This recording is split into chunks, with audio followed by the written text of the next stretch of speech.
Curfew বিদ্যমান থাকায় shutdown কর্মসূচি তুলে নেবার ঘোষণা দিয়েছে বৈষম্য বিরোধী আন্দোলনের সমন্বয়করা।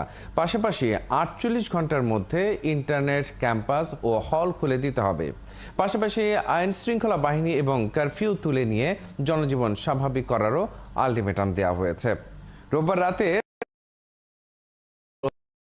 ও হাসনাত আব্দুল্লাহ কথা বলেন, তবে ৪৮ ঘন্টার মধ্যে দাবি না মানলে নতুন কর্মসূচি আসবে বলেও জানান তারা। এ সময় সার্জিস আলম বলেন, আপিল বিভাগের রায়ে কোনো প্রতিক্রিয়া দেওয়ার সুযোগ নেই, কারণ রায়টি ২টি গ্রেডের জন্য, তবে সকল গ্রেডের জন্য নয়। তাই প্রজ্ঞাপনের আগে কিছু বলার নেই।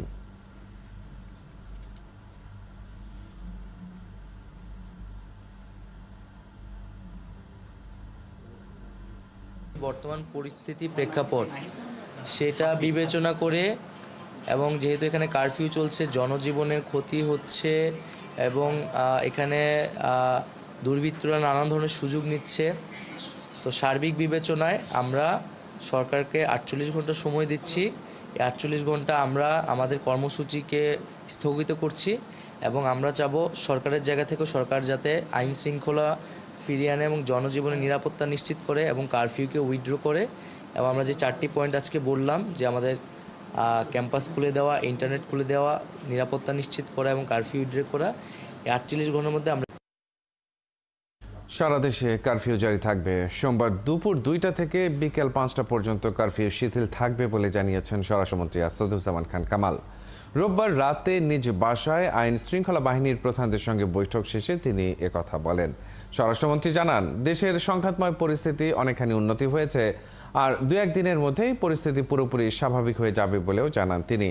ঢাকা মহানগর সহ ঢাকা জেলা, গাজীপুর, নারায়ণগঞ্জ ও নরসিংদী জেলাতে কারফিউ চলার নির্দেশনা স্বরাষ্ট্রমন্ত্রীর বাসা থেকে জানানো হবে।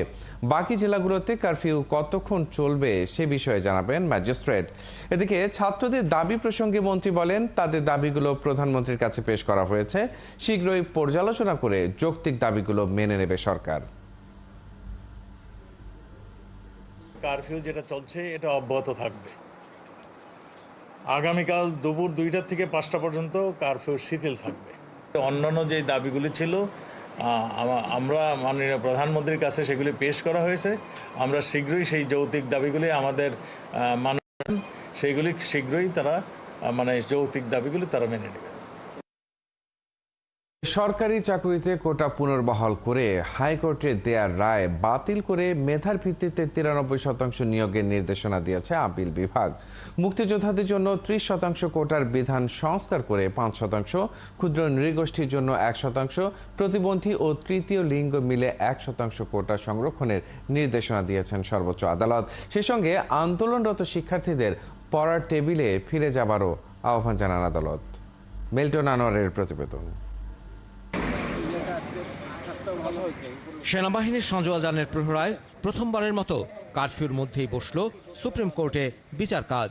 সরকারি চাকুরিতে কোটা পুনর্বহাল করে হাইকোর্টের দেয়া রায়ের বিরুদ্ধে সরকারের আপিলের শুনানি উপলক্ষে সুপ্রিম কোর্টে নেওয়া হয় কঠোর নিরাপত্তা। সকাল 10:30টায় শুরু হয় শুনানি। হাইকোর্টের রায় বাতিলের আবেদন করে অ্যাটর্নি জেনারেল AM আমিনুদ্দিন বলেন, কোটা বাতিল বা সংস্কার সরকারের নীতিগত সিদ্ধান্ত, এতে আদালতের হস্তক্ষেপের সুযোগ নেই। হাইকোর্টের রায়কে স্ববিরোধী বলেও উল্লেখ করেন তিনি। আর রায় বাতিল